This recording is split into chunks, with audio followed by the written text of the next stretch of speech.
2, 11, 20, 29 যে কোনো মাসে জন্মেছেন 2 তারিখ, 11 তারিখ, 20 তারিখ এবং 29 তারিখ, জানবেন সেই জাতক চন্দ্রের দোষে দুষ্ট।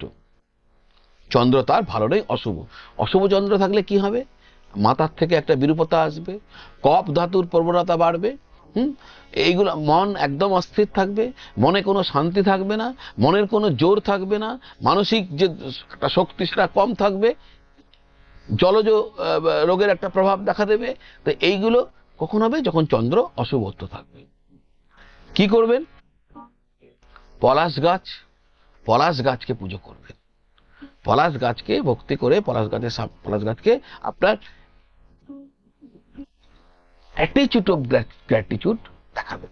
পুজো মানে কি? সম্মান করা, রেসপেক্ট করা, প্রকৃতিকে রেসপেক্ট করা। আপনি করুন না, দেখুন না কি হয়, অত্যন্ত মঙ্গল হবে। আপনি আপনার